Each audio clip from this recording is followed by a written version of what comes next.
Good morning students. Today in this video we will study examples of exercise 1.1 of chapter Limits, Continuity and Differentiability from the book Calculus of Jeevan Sons Publications. In our first video of limits we have studied the definition of limit. Now we use this definition to calculate our examples. Example number 1. Show by definition that the function fx is equal to 3x plus 4 has limit 10 as x approaches to 2. अब आपको ये जो question है, अगर normal आप जो भी 11-12 में मेथड से करते तो सिंपल आप क्या करते, ये जो फंक्शन दिया हुआ है एफ ऑफ एक्स, इसमें एक्स की वैल्यू 2 पुट कर देते, 3 इंटू 2 6 प्लस 4 डायरेक्ट क्या आ जाता आंसर 10। लेकिन यहाँ स्पेशल आपने क्या ध्यान रखना है कि जब आपको क्वेश्चन में specially by definition word mention हो और तब आप उसको अपने 11-12 के फॉर्मूले से अगर सॉल्व कर देंगे तो आपको एक भी मार्क्स नहीं मिलेंगे। ये वाला मेथड स्टार्टिंग में आपको पढ़ने में बड़ा कॉम्प्लिकेटेड सा फील होगा, लेकिन जब अगर आप इसको ध्यान से इसकी डेफिनेशन को समझ के करना शुरू करेंगे तो बिल्कुल ही सिंपल तरीका है। अब मैं एक बार फिर से आपको रिवाइज करा दूं क्या डेफिनेशन थी। मैं ज़्यादा डिटेल में तो यहाँ बात नहीं कर रही हूँ, क्योंकि अगर किसी को भी इस डेफिनेशन से रिलेटेड कोई भी किसी टाइप का डाउट है तो वो वीडियो 1 जो है लिमिट्स वाले टॉपिक पे उसको दोबारा से देखेगा तो उसका वही डाउट बिल्कुल क्लियर हो जाएगा। तो उस डेफिनेशन में हम क्या कहते थे कि अगर एप्सिलॉन के लिए, हर एप्सिलॉन के लिए कैसा डेल्टा आ जाए कि जब F x minus L less than epsilon होगा जब आपका x माइनस ए लेस देन डेल्टा होगा। अब आपने इस डेफिनेशन को यूज करते हुए ये प्रूव करना है कि जब आपका x 2 को अप्रोच कर रहा है तो ये f ऑफ x 10 को अप्रोच कर रहा है। तो अब क्या सभी क्वेश्चंस में बिल्कुल यही फॉर्मेट और स्टेप्स आपने यूज करने हैं। अब ध्यान से समझो। सबसे पहली लाइन आपने हर क्वेश्चन में पहले अपना एफ एक्स लिख देना है, फिर आपने लिख देना है let epsilon greater than 0 be any given number. फिर आप अपना एफ एक्स माइनस एल निकालेंगे। एफ एक्स की वैल्यू मैंने पुट कर दी 3x प्लस 4, एल की वैल्यू पुट कर दी 10। जो भी न्यूमेरिकल कैलकुलेशन में सिंप्लीफिकेशन हो सकती है, जैसे कि यहाँ पर 4 माइनस 10 माइनस 6 आ गया आपका, वो आपने कर लेनी है। ठीक है, तो आपने सबसे पहला स्टेप आपका क्या हो गया कि आपने क्या लिखना है, let epsilon greater than 0 be any given number. फिर आपने लिखना है एफ एक्स माइनस एल और उसमें एफ एक्स और एल की वैल्यू पुट कर देनी है और जो भी simple numerical calculation algebraic calculation है वो आपने कर देनी है। अब जो मेन आपका सेकंड स्टेप आ जाता है उसमें आपने हर क्वेश्चन में क्या करना है। अब आपका मुझे यहाँ पर बताओ, ये है आपका एफ एक्स माइनस एल, तो अगर मैं आपको कहूँ कि x माइनस ए क्या बनेगा तो वो बनेगा आपका x माइनस 2। ठीक है, तो आपने क्या करना है, ये जो राइट साइड वाला आपकी सिंप्लीफाई करके जो टर्म बनती है ना, उसमें से ये x माइनस ए वाला पार्ट तो अलग और बाकी जो भी टर्म्स बन रही है उनको क्या करना है, सेपरेट। तो अब मुझे इसमें से मैंने देखा कि क्या करूं कि x माइनस 2 आ जाए, तो हमने देखा कि दोनों में से आपका 3 कॉमन आ रहा है। 3 कॉमन आते ही आपका x माइनस 2 रह जाएगा। अब मॉड की एक प्रॉपर्टी होती है कि आप अगर यहाँ पे मैं लिख रही हूँ कि मॉड ऑफ एक्स वाई है, प्रोडक्ट करके मॉड निकालो या दोनों का सेपरेट मॉड निकालो, कोई फर्क नहीं पड़ता, और उसको मल्टीप्लाई कर दो। तो मैंने यही करा, मॉड था 3 इंटू एक्स माइनस 2 पे, दोनों पे मॉडलस लगा दिया, मॉडलस 3 तो 3 ही हो जाएगा। यानी कि आपने अब सेकंड स्टेप में क्या कर लिया, जो भी आपका सिंप्लीफाई करके टर्म आ रही थी उसमें से x माइनस ए को तो अलग कर लिया और बाकी सारी टर्म्स को अलग कर दिया। ठीक है, अब आपने क्या लिखना है कि ये आपका एफ एक्स माइनस 10 अगर एफ लेस देन एप्सिलॉन है तो ये एफ एक्स माइनस 10 इक्वल किसके है, 3 इंटू एक्स माइनस 2 के, तो ये भी लेस देन एप्सिलॉन होगा। बिल्कुल सिंपल, कुछ नहीं करा, ये एफ एक्स माइनस एल जो लेस देन एप्सिलॉन था तो ये वाली वैल्यू 3x माइनस 2 के इक्वल है, तो ये भी लेस देन एप्सिलॉन होगा। अब मुझे ये वाली जो टर्म है इसमें लेफ्ट साइड पर सिर्फ क्या रखना है, x माइनस ए, और बाकी जो भी मल्टीप्लाई में उसको हम कहाँ ले जाते हैं, राइट साइड पर। तो समझ ली कि ये आपका क्या हो गया, थर्ड स्टेप। तो मैंने यहाँ से 3 एक्स्ट्रा था उधर डिवाइड में ले गए। अब ये जो राइट साइड पर जो भी आ जाएगा उसे हम हर क्वेश्चन में क्या सपोज कर लेंगे, डेल्टा। हर एप्सिलॉन के लिए डेल्टा निकालना था ना, तो यहाँ पर जो हमारा गिवन एप्सिलॉन था उसके लिए डेल्टा क्या आ गया, एप्सिलॉन बाय 3। अब मुझे बताओ कि अगर एप्सिलॉन पॉजिटिव है तो एप्सिलॉन बाय 3 भी पॉजिटिव होगा। एप्सिलॉन क्योंकि बहुत स्मॉल नंबर है तो एप्सिलॉन बाय 3 भी बहुत स्मॉल नंबर ही होगा। तो ये जो डेल्टा है, इसको जब मैंने डेल्टा लिखा तो आपकी कंडीशन बन गई ये। तो अब जरा चेक करिए कि क्या ये आपकी डेफिनेशन वाली ही कंडीशन आ रही है, बिल्कुल एग्जैक्टली सेम। एल की जगह 10 है, ए की जगह 2 है, तो यानी कि आपने जब एप्सिलॉन लिया तो उसके लिए कॉरस्पॉन्डिंग डेल्टा आ गया एप्सिलॉन बाय 3, और आपकी सारी कंडीशन उसने सेटिस्फाई कर दी।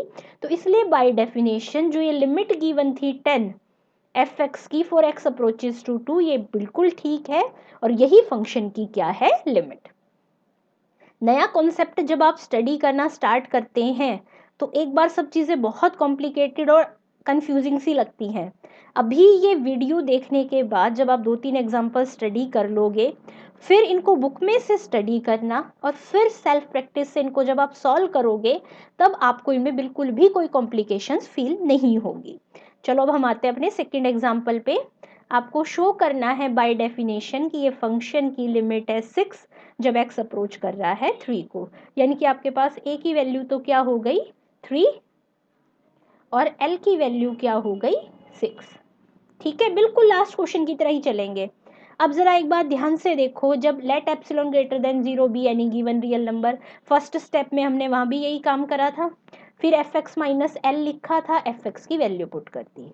अब एक बात देखो, मैंने आपको स्टार्टिंग में फर्स्ट वीडियो में भी ये पॉइंट एक्सप्लेन किया था कि जब भी आप कोई फंक्शन में किसी फैक्टर को कैंसिल करोगे तो आपने क्या ध्यान में रखना है कि जो वैल्यूज आप कंसीडर कर रहे हो, क्या उन वैल्यूज के कोरस्पॉन्डिंग उस फैक्टर की वैल्यू कहीं जीरो तो नहीं बन रही। अब वहां पर भी क्या था, x यहाँ पे 3 को अप्रोच कर रहा है, तो मतलब जो x है वो आपका आप 3 नहीं कंसीडर कर रहे हैं, बाकी सारी वैल्यूज कंसीडर कर रहे हैं। जब x 3 नहीं है तो आप इसकी जब फैक्टराइजेशन करोगे, ऊपर की फैक्टराइजेशन क्या हो जाएगी, x प्लस 3 x माइनस 3, तो x माइनस 3 फैक्टर कैंसिल हो जाएगा। क्यों, क्योंकि आप ये लिमिट्स के लिए सॉल्व कर रहे हो, x नॉन जीरो है तो फैक्टर भी नॉन जीरो है, तो ये बन गया x plus 3 minus 6 x minus 3। तो अब यहाँ तो जरा ध्यान से देखें कि हमें कुछ करना ही नहीं पड़ा, डायरेक्टली ये आपका x माइनस ए की फॉर्म में आ गया। तो जो आपने अभी लास्ट एग्जांपल में ये जो सेकंड स्टेप करा था ये सिंप्लीफिकेशन का, ये वाला काम तो आपको यहाँ करना ही नहीं पड़ा। अब हम डायरेक्ट आ जाते हैं अपने थर्ड स्टेप पर। हाँ जी, ये अब आ गया आपका, अगर ऊपर वाले स्टेप के हिसाब से देखें तो आपका थर्ड स्टेप। हमने क्या करा था थर्ड स्टेप में ऊपर कि एफ एक्स माइनस एल को लिखा था लेस देन एप्सिलॉन, तो यहाँ L की वैल्यू है 6, तो यहाँ पे आ गया F x minus 6 less than epsilon if. ये एक्चुअल में इसी एक्सप्रेशन की यहाँ पर आपको एग्जैक्ट वैल्यू पुट करनी होती है जो आपने ऊपर सिंप्लीफाई करके निकाली थी, लेकिन यहाँ दोनों ही सेम थे आपके, ये इसके डायरेक्ट आ गया आपका ये x माइनस ए। तो यहाँ पर आपका जो डेल्टा है वो एक्चुअली में क्या आ गया, ये आपकी x माइनस ए लेस देन डेल्टा जैसी कंडीशन है ना, तो डेल्टा और एप्सिलॉन सेम ही आ गए हैं। तो हर एप्सिलॉन के लिए कौन सा डेल्टा आ गया आपके पास, एप्सिलॉन का ही, जिसके लिए F x minus 6 less than epsilon है whenever X minus 3 is less than delta. तो ये आपकी लिमिट क्या कर गई, एग्जिस्ट। थर्ड एग्जाम्पल पे आ जाते हैं, यूजिंग एप्सिलॉन डेल्टा डेफिनेशन लिखे या यूजिंग डेफिनेशन लिखे, दोनों ही मीनिंग क्या है, सेम। क्या करेंगे अब इसमें थोड़ा सा और आप एडिशनल कॉन्सेप्ट जब पढ़ोगे तब आपको और अच्छे से क्लैरिटी आएगी कि इस डेफिनेशन को हमने कैसे यूज करना है। हाँ जी, सबसे पहला काम, लिमिट x टेंड्स टू 1 है, फंक्शन है x cube minus 1 by x square minus 1, और आपको इसकी लिमिट पुट कर प्रूव करनी है 3/2। तो यानी कि ये 3/2 तो हो गई आपके पास l की वैल्यू, और a की वैल्यू क्या हो गई आपके पास 1। तो सबसे पहला स्टेप क्या, let epsilon greater than 0 be any real number. आपने एफ एक्स माइनस में एल लिखा, एफ एक्स की ये वैल्यू पुट करी। अब मैं फिर से वही लास्ट वाला कॉन्सेप्ट फिर से रिपीट कर रही हूँ कि यहाँ जो आपका x है वो नॉट इक्वल टू 1 है, तो आप x माइनस 1 वाला फैक्टर कैंसिल कर दिया आपने। फिर यहाँ पर ये आपकी ये एक्सप्रेशन जो बचा वो लिखा मैंने। फिर क्या करेंगे, हमने पूरा सिंप्लीफिकेशन करनी है, तो देखो एलसीएम क्या आ जाएगा 2 इंटू एक्स प्लस 1, तो ये वाली टर्म्स 2 से ये मेरे ख्याल से सिंपल ये कैलकुलेशन सबको अच्छे से आती है। 2x माइनस 3x यहाँ पे माइनस एक्स हो गया, 2 माइनस 3 माइनस 1 हो गया। न्यूमरेटर की आपने फैक्टराइजेशन कर दी, फैक्टर्स आ गए आपके ये। यहाँ तक का जो काम है वो आपका फर्स्ट स्टेप हो गया। अब ये जो है ये है आपका सेकंड स्टेप। सेकंड स्टेप में मैंने क्या बताया था, क्या करना होता है आपको, कि जो आपका x माइनस ए है उसको तो आपने अलग कर लेना है और बाकी जितनी भी टर्म्स बच गई उनको अलग कर लेना है। तो x माइनस ए तो कौन सा फैक्टर है, ये x माइनस 1 वाला। तो देखो सभी टर्म्स प्रोडक्ट में थी ना, और मैंने कहा है प्रोडक्ट में जब भी मॉडुलस हर टर्म पर इंडिविजुअल सेपरेट करते हैं तो आपको कुछ नहीं करना होता, सिंपल इक्वल का साइन लगा के आपने वो कर देना है, मॉडुलस सभी पे सेपरेट। तो ये क्या बन जाएगा, x माइनस 1 का मोड, और इस सारे पे मोड कर दिया मैंने इकट्ठा। ठीक है, अब आपको, क्योंकि पिछले क्वेश्चन में तो जो भी मल्टीप्लाई में आ रहा था अगर, तो सिंपल आता था न्यूमेरिकल नंबर। अब क्योंकि हमें लास्ट में जब सॉल्व करना होगा तो न्यूमेरिकल अगर कोई कांस्टेंट आ रहा है तो आप उसको इजीली दूसरी साइड ले जाके सिंप्लीफाई कर सकते हो, लेकिन अगर वो एक्सप्रेशन में आपका वेरिएबल इन्वॉल्व हो जाए तो आपको ऐसे डायरेक्ट दूसरी साइड ले जाने से राइट साइड पर आपका कांस्टेंट के साथ वेरिएबल्स भी इन्वॉल्व हो जाएंगे, तो आपका डेल्टा नहीं आएगा। तो ऐसे केसेस में ये पॉइंट आपने स्पेशल यहाँ पर नोट करना है कि जब भी आपकी राइट साइड में ये सिंप्लीफाई करने के बाद x माइनस ए के मल्टीप्लाई में आपका वेरिएबल भी इन्वॉल्व हो जाए तो आपने कोई ना कोई कंडीशन लगाते हुए, अब क्या कंडीशन क्या प्रॉपर्टी यूज करोगे उसका कोई प्रॉपर क्रैमिंग करने का मेथड नहीं हो सकता, आपको उस फंक्शन के अकॉर्डिंग ही कंडीशन यूज करनी होगी। बहुत ज़्यादा वास्ट वैरायटी यहाँ पर आपकी यूज नहीं हो रही कि आप एग्जाम में यही ना समझ पाओ कि कैसे क्या कंडीशन यूज करें, कुछ specific functions he by definition के यहाँ इन्वॉल्व हैं, बाकी आपकी कंप्लीट एक्सरसाइज 11th-12th जैसे फार्मूलों पे ही बेस्ड है। तो आपको उस चीज़ के लिए बिल्कुल परेशान नहीं होना है। आपने यहाँ पर अब ध्यान से समझिए, न्यूमरेटर है 2x प्लस 1, डिनोमिनेटर है 2x प्लस 2। तो अगर मैं लिखूं तो मुझे यूं बताइए, जो आपका 2x प्लस 1 होगा वो आपका छोटा होगा किससे, 2x प्लस 2 से। क्यों, अब इसको ऐसे ब्लाइंडली नहीं समझना कि यहाँ से इसमें 1 ऐड हो रहा है तो ये रिजल्ट अपने आप ही ट्रू हो गया, नहीं, ये डिपेंड करेगा x की वैल्यू पे। अगर x की वैल्यू नेगेटिव चली जाती है तो यही रिजल्ट चेंज भी हो सकता है। तो कभी भी आपने लिमिट के किसी क्वेश्चन में ऐसी कंडीशन को सेटिस्फाई करने से पहले ये ज़रूर चेक कीजिए कि आपके क्वेश्चन में x की वैल्यूज़ क्या हैं। आपकी लिमिट क्या है यहाँ, x टेंड्स टू 1, तो x की वैल्यू है 1 के नियर अबाउट, यानी कि 1 के लेफ्ट और राइट साइड की बिल्कुल 1 के आर्बिट्रेरी क्लोज वाली वैल्यू सभी पॉजिटिव होंगी। अब आप ये मत कंफ्यूज होना कि 0 जो है वो 1 के आर्बिट्रेरी क्लोज नहीं है। ठीक है, तो क्योंकि यहाँ पर x पॉजिटिव है तो इसलिए आपका 2x plus 1 always less then होगा 2x प्लस 2 से। तो अगर 2x प्लस 1 लेस देन है तो मैं क्या करूँ, 2x प्लस 2 को इधर डिनोमिनेटर में ले आती हूँ, तो वो किससे लेस देन आ गया, 1 से। यानी कि किसी भी फ्रैक्शन का जब न्यूमरेटर छोटा होता है और डिनोमिनेटर बड़ा होता है, आप कोई भी फ्रैक्शन नंबर चूज कर लीजिए तो उसकी वैल्यू हमेशा 1 से लेस आएगी। तो इसका मॉडुलस 1 से लेस हो गया। तो अब देखो इस पूरी वैल्यू में मोड ऑफ x माइनस ए को तो मैंने रखा as it is.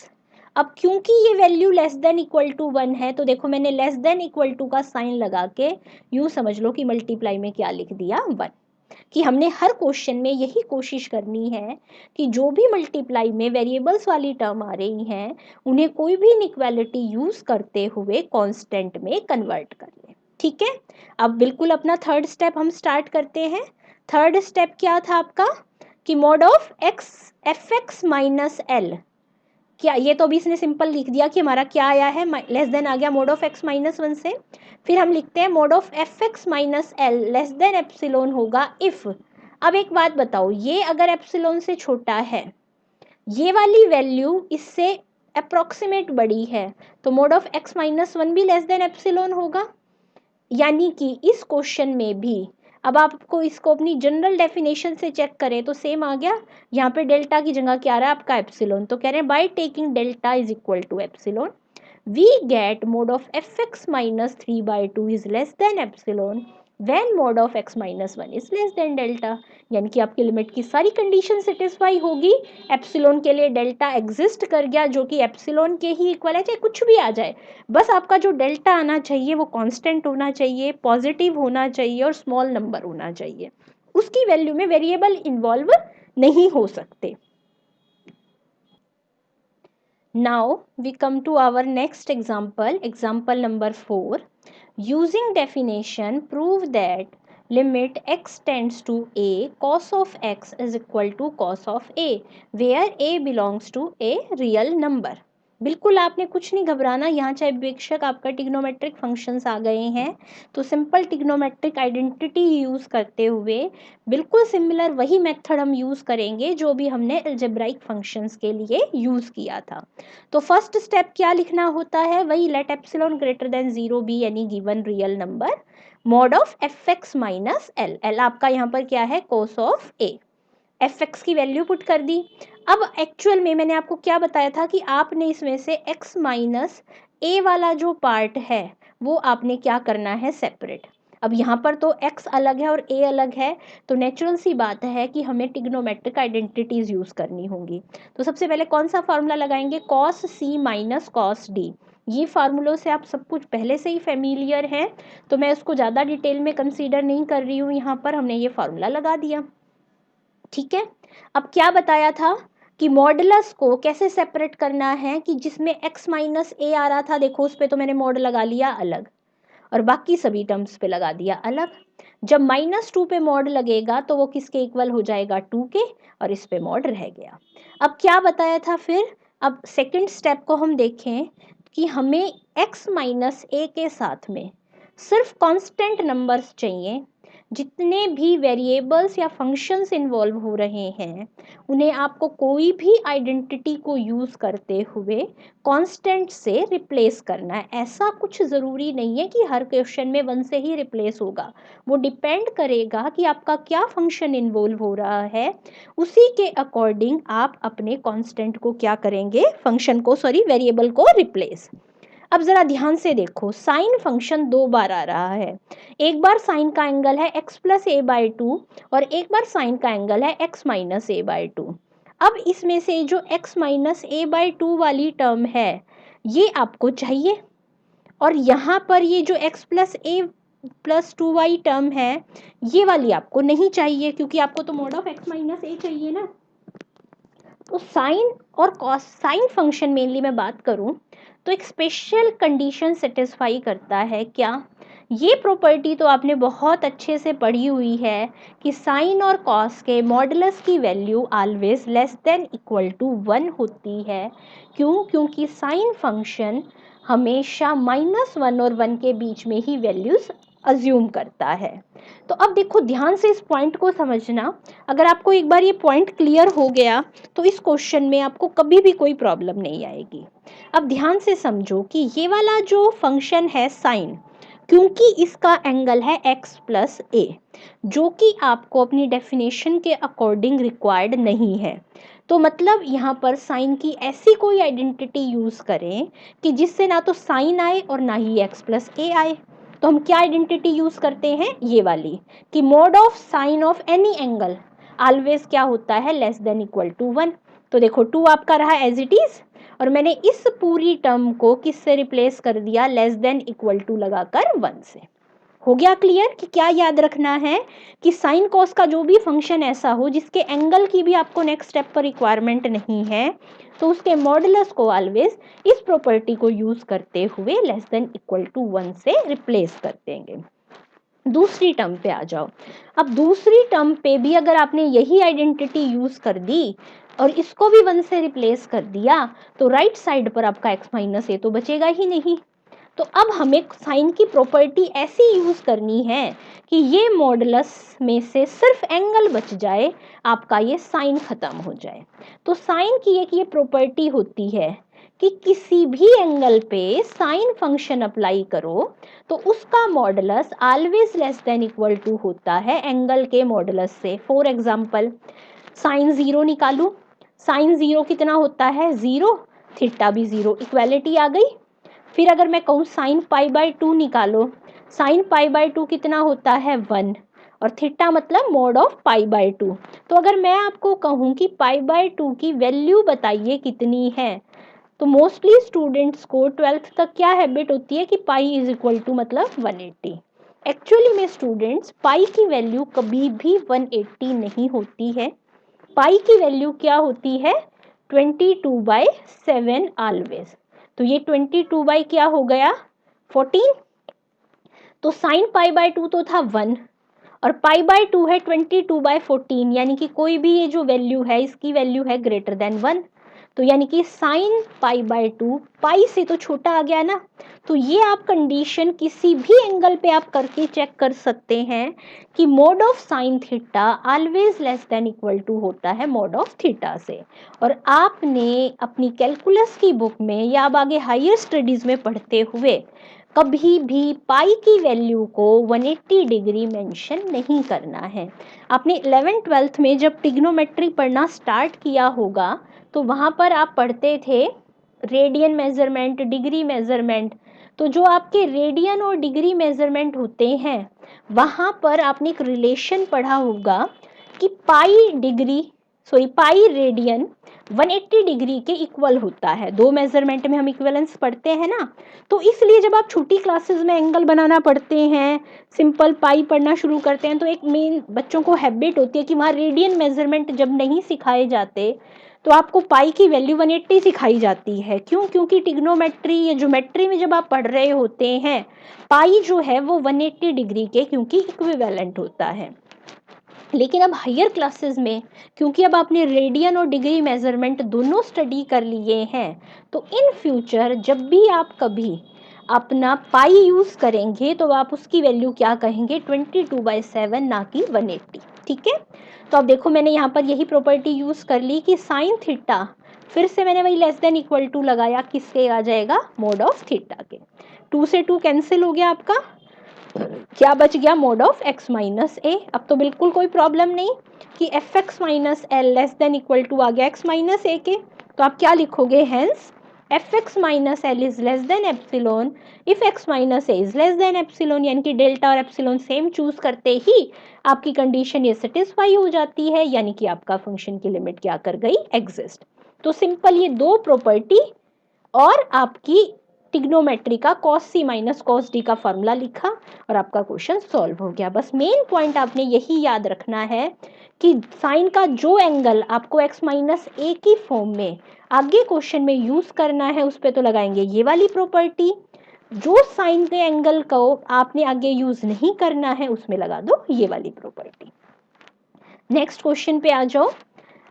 Using definition, prove that the function fx is equal to x sin 1 by x not equal to 0, has limit 0 as x tends to 0।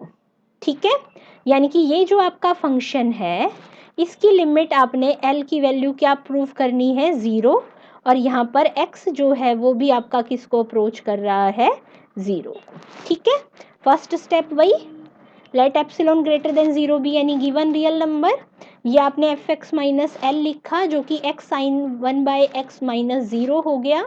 अब minus 0 तो लिखने की ज़रूरत ही नहीं है, मैंने इसको एक्स साइन 1 बाय एक्स लिखा। फिर आपने क्या करना होता है, अब यहाँ पर आपका जो एक्स माइनस ए है वो आपका एक्चुअल में क्या बनेगा एक्स माइनस 0। तो एक्स माइनस 0 तो एक्चुअल में मोड ऑफ एक्स ही हो गया ना आपका, तो ये मोड ऑफ एक्स तो ये आ जाएगा। तो मैंने क्या करा, दोनों पे मॉडुलस सेपरेट कर लिया, तो ये तो बन गया आपका x माइनस ए।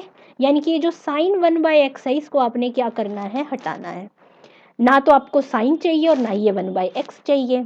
तो साइन कोस में जब भी फंक्शन और उसका एंगल आपको रिक्वायर्ड नहीं होगा, आप हमेशा यही आइडेंटिटी यूज करोगे कि mod of sine theta less than equal to 1 होता है, तो मैं लेस देन इक्वल टू का साइन लगाऊंगी, mod of x as it is जो हमें रिक्वायर्ड था उस फंक्शन की जगह क्या लिख देंगे 1। हो गया क्वेश्चन आपका सिंप्लीफाई। अब यानी कि mod of F x minus zero less than equal to आ गया mod of X minus zero के, यानी कि यहाँ भी वही सेम कि एप्सिलॉन और डेल्टा को सेम चूज करते हुए आपके रिक्वायर्ड कंडीशन सेटिस्फाई हो रही है, इसलिए ये आपकी लिमिट डेफिनेशन से एग्जिस्ट कर गई है। हाँ जी, नेक्स्ट एग्जाम्पल पे आ जाइए। अभी तक आपने जो भी फर्स्ट से लेके फिफ्थ तक एग्जाम्पल किए, कहीं भी आपने बाय डेफिनेशन में अपनी लेफ्ट और राइट हैंड लिमिट के कॉन्सेप्ट को यूज नहीं किया। आपने 11th-12th में भी एक कॉन्सेप्ट बहुत अच्छे से पढ़ा हुआ है कि किसी पॉइंट पर आपको लिमिट निकालनी हो और उस पॉइंट से लेफ्ट साइड और राइट साइड पर फंक्शन डिफरेंट डिफाइंड हो, तो आपको लेफ्ट और राइट लिमिट का कॉन्सेप्ट यूज करते हुए क्वेश्चन को सॉल्व करना होगा, आप उसे डायरेक्ट सॉल्व नहीं कर सकते। अब यहाँ क्वेश्चन देखिए, आपको लिमिट निकालनी थी x टेंड्स टू 0, यानी कि आपकी a की वैल्यू क्या हो गई यहाँ पर 0। ठीक है, लिमिट प्रूव करनी है 1, यानी कि l की वैल्यू है आपके पास 1, लेकिन 0 से लेस देन के लिए 1 माइनस 2x फंक्शन है, 0 पे 0 है और 0 से ग्रेटर देन के लिए 1 प्लस 3x फंक्शन है।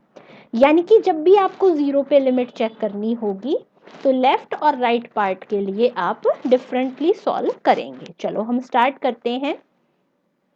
अब एक क्वेश्चन आपके माइंड में आ रहा होगा कि यहाँ पर इसने बाय चांस मिस कर दिया वर्ड यूजिंग डेफिनेशन। ठीक है, तो इसलिए मैं ये आपके अभी 2-3 एग्जांपल्स ही और हैं जो डेफिनेशन पर बेस्ड हैं।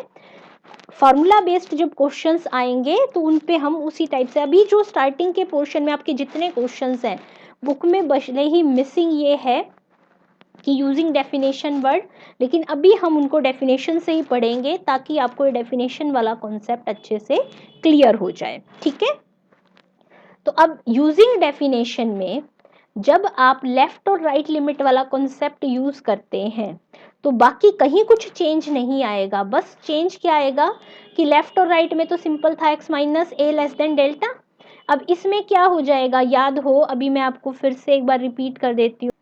हाँ जी, देखिए जब आप जनरल पढ़ रहे थे तो आप क्या यूज करते थे, 0 less than mode of x minus A less than delta, और मैंने आपको पहले फर्स्ट वीडियो में बहुत अच्छे से एक्सप्लेन कर रखा है कि जब आप लेफ्ट हैंड लिमिट लेंगे तो आपने क्या यूज़ करना है, ये मैं नंबर लाइन से भी फिर आपको रिपीट कर दूं। ये वाला पॉइंट है a माइनस डेल्टा और ये वाला पॉइंट अगर है a प्लस डेल्टा, और ये जो बीच का पॉइंट है ये आपका है a। तो जब आप लेफ्ट हैंड लिमिट लोगे तो a माइनस डेल्टा से a वाला पोर्शन लोगे, जब राइट हैंड लिमिट लोगे तो a से a प्लस डेल्टा वाला पोर्शन लेंगे। चलो हम अपने एग्जाम्पल पे आते हैं। Let x when x approaches to 0 plus that x approaches 0 to through the value greater than 0। तो ग्रेटर देन 0 के लिए फंक्शन क्या था, fx था 1 प्लस 3x, तो मैंने fx माइनस एल लिखा, fx की वैल्यू 1 प्लस 3x लिखी, 1 से 1 कैंसिल हो गया, मॉड 3x आ गया। ठीक है, तो अगर fx minus 1 less than epsilon है तो इसकी वैल्यू क्या आई है अब आपके पास, मोड ऑफ 3x, यानी कि ये भी लेस देन एप्सिलॉन होगा। ठीक है, अब वैसे यहाँ पर एक नेक्स्ट स्टेप ये होना चाहिए था कि आप इसको लिखते 3 into mod of x is less than epsilon, क्योंकि 3 तो पॉजिटिव है इसलिए आएगा ही नहीं मॉड उस पे। अब मॉडुलस की एक प्रॉपर्टी होती है, मैं यहाँ पे पूरा लिखा हुआ है आपके लिए, कि मोड ऑफ x किसके इक्वल होता है, x के, अगर x ग्रेटर देन और इक्वल टू 0 कोई नंबर है, और मोड ऑफ x इक्वल होता है माइनस x के अगर x लेस देन 0 नंबर है। कैसे कि अगर मैं आपको कहूँ कि 2 का मोड निकालो, पॉजिटिव नंबर होगा तो आपने कुछ नहीं करना होता, डायरेक्ट आप मोड हटा के 2 लिख देते हैं, लेकिन अगर मैं आपको कहूँ कि -2 का मॉडुलस निकालो तो आपका आंसर एक्चुअल में क्या होता है 2। तो अगर मैं अंदर वाले नंबर से रिलेशन चेक करूँ तो आपने एक्चुअल में क्या करा है, अगर नेगेटिव नंबर था तो उसे माइनस से मल्टीप्लाई करके लिख दिया। तो यही बात हम यहाँ लिख रहे हैं कि नेगेटिव नंबर का अगर मॉडुलस निकालना है तो जो अंदर है उसे माइनस से मल्टीप्लाई करके लिख दो। पॉजिटिव नंबर का अगर मॉडुलस निकालना है तो जो मॉडुलस में नंबर है उसको एज इट इज लिख दो। बस यही आपने ऐसे कंडीशन याद रखनी है। तो अब जरा मैं ऊपर आ जाती हूँ अपने क्वेश्चन पे। तो यहाँ पर ये बनता 3 mod ऑफ x। यहाँ पर x जो है 0 प्लस साइड से, कि अगर मैं नंबर लाइन ड्रॉ करूँ तो ये 0, ये पॉजिटिव साइड से 0 के अप्रोक्सीमेट आ रहा है। तो 0 के जो इस साइड नंबर्स हैं राइट साइड पर, वे सब कैसे हैं? पॉजिटिव। तो x अगर 0 प्लस से अप्रोच कर रहा है तो x पॉजिटिव है, इसलिए मॉडुलस x किसके इक्वल हो जाएगा? x के। तो इसलिए मैंने मॉड ऑफ 3x को क्या लिख दिया? 3x। जब 3x लेस देन एप्सिलॉन है तो क्या आप इसको ऐसे लिख सकते हैं कि x is less than epsilon by 3, और क्योंकि x पॉजिटिव है तो इसलिए मैंने ये लिख दिया। अब जरा इस कंडीशन को, ये जो अभी मैंने यहाँ पर फाइंड आउट करी है, अपनी इस कंडीशन से मैच करके देखिए क्या सेम नहीं आ गई? आपका यहाँ क्वेश्चन में a की वैल्यू कितनी है? 0। तो आपका उसके अकॉर्डिंग क्या आना चाहिए था? 0 less than x less than a plus delta. a मतलब कि 0 प्लस डेल्टा। तो यहाँ पर देखिए आपका क्या आ गया है? 0 less than x less than epsilon by 3।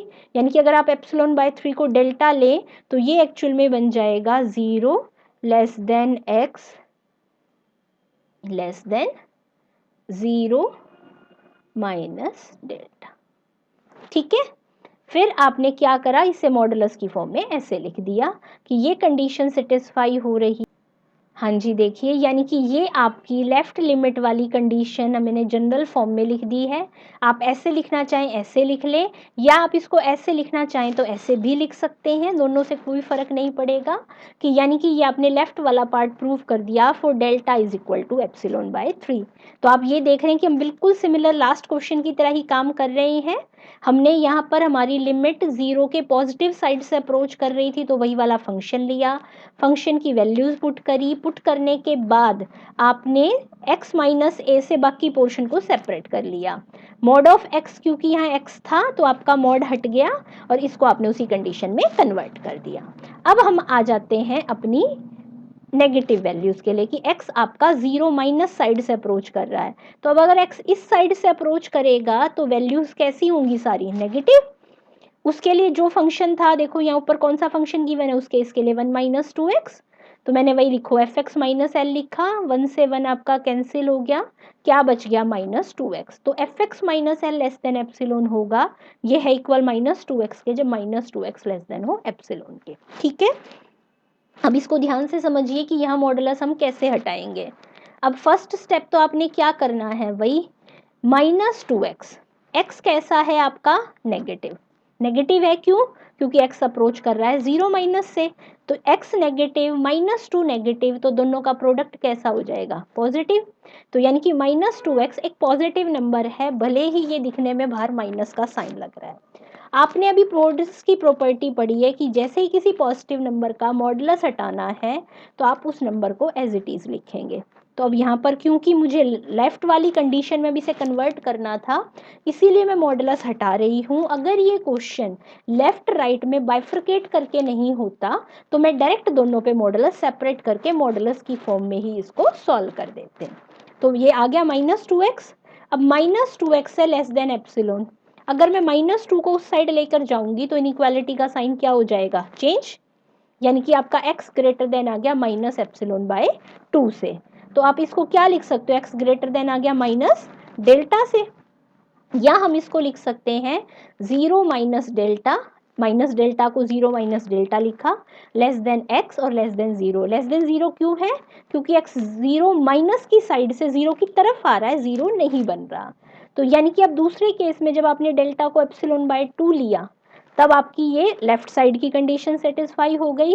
Epsilon by 3 लिया तो राइट साइड की कंडीशन सेटिस्फाई हो गई। तो दोनों ही केस सेटिस्फाई हो गए, इसलिए ये आपकी क्या बन गई? लिमिट। और आपकी ये लिमिट क्या कर गई? एग्जिस्ट। Thank you.